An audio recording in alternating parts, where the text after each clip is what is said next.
And welcome back to the Capitol Report. I'm Steve Lance. Former CNN host Don Lemon released from custody after his arrest last night. The Justice Department charging him with violating freedom of religion of worshipers at a Minnesota church 2 weeks ago.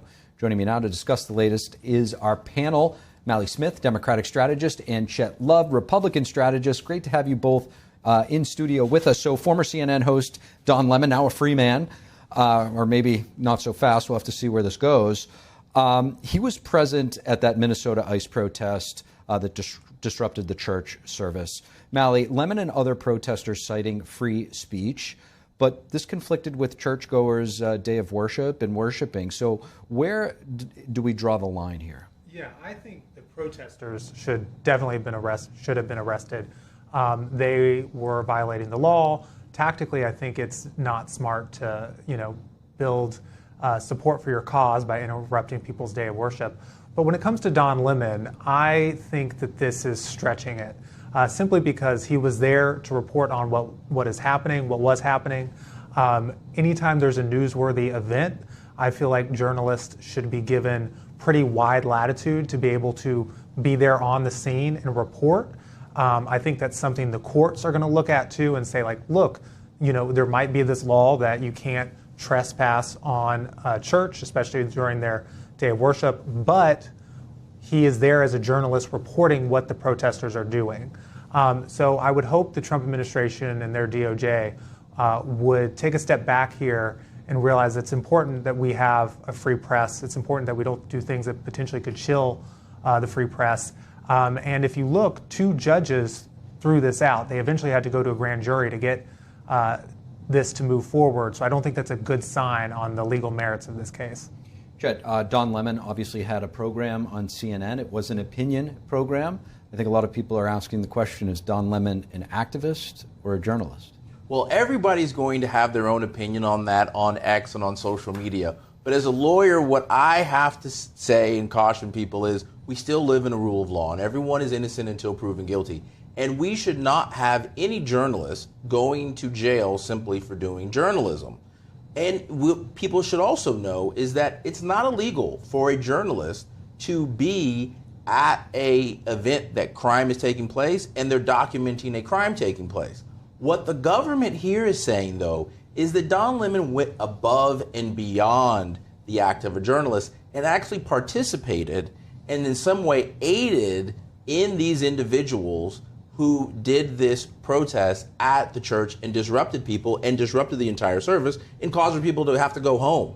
So what I'm interested to see are the facts that are going to come out by the government that are able to prove that Don, did he give a ride to any of those protesters to the church? Did he somehow in text messages or email exchanges do something that would have aided or supported these individuals? That's what we need to hear from the government, because it is the government's obligation to prove this case against Mr. Lemon. Yeah, it's really going to be interesting to see. He has his big following on different platforms. He's not on CNN anymore, but still he's going to be a voice talking about this, or perhaps not. We'll have to wait and see. With that said, switching gears a bit here, Senator Chuck Schumer talking about the stopgap bill that they're just passing in the Senate. I think we have some sound from him.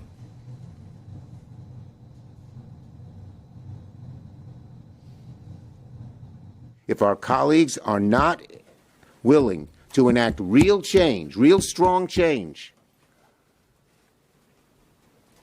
they should not expect Democratic votes.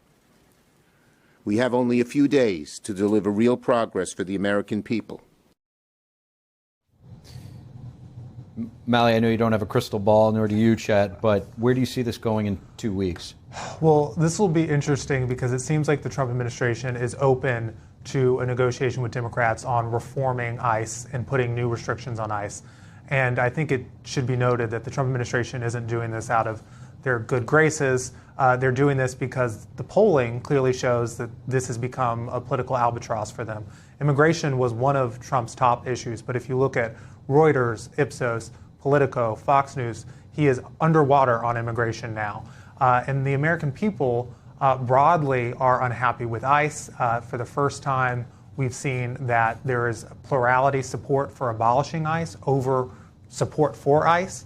So I think you see the Trump administration looking at all of this coming in and saying, well, we need to recalibrate here what our tactics are.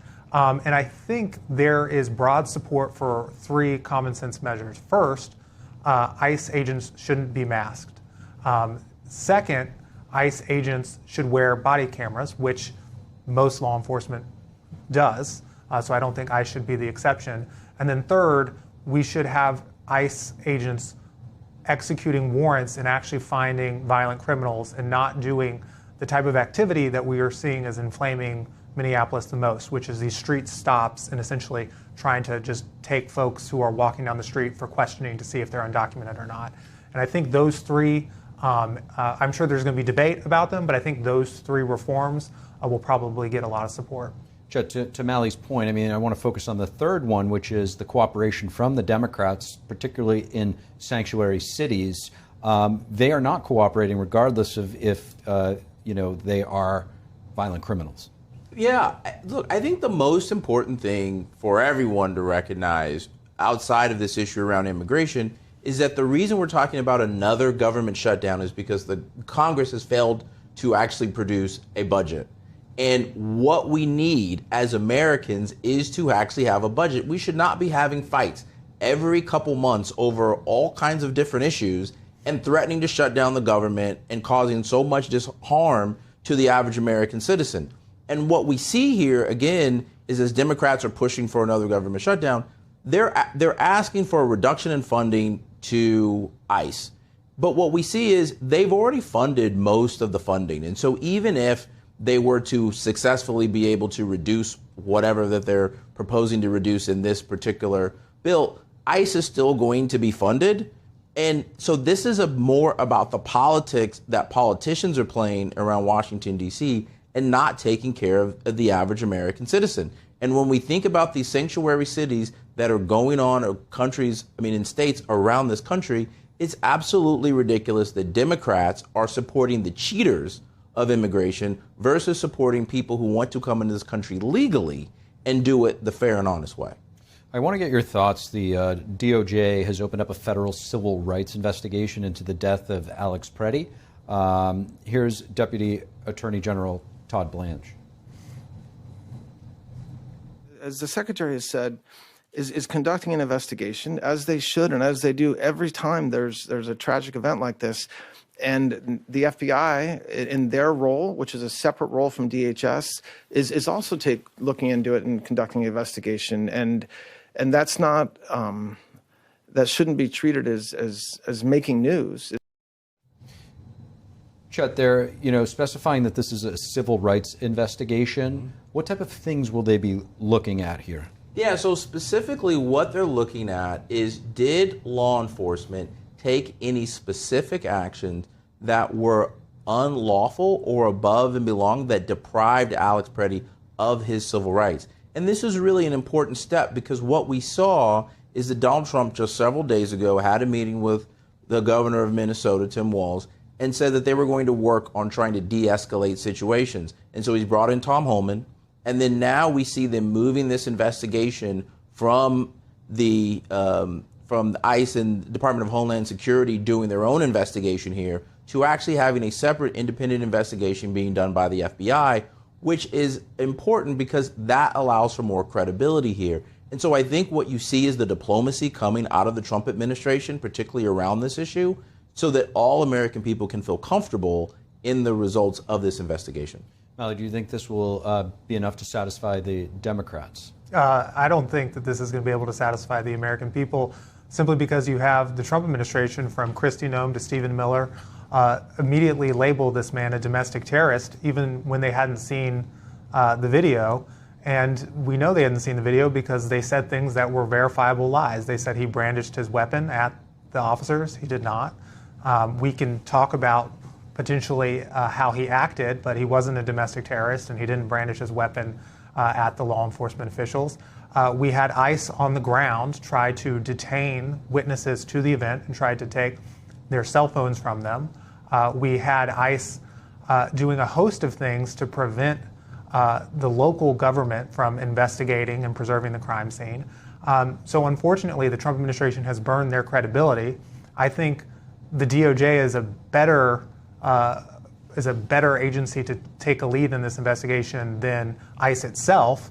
But I think all these actions are going to have tainted the Trump administration here.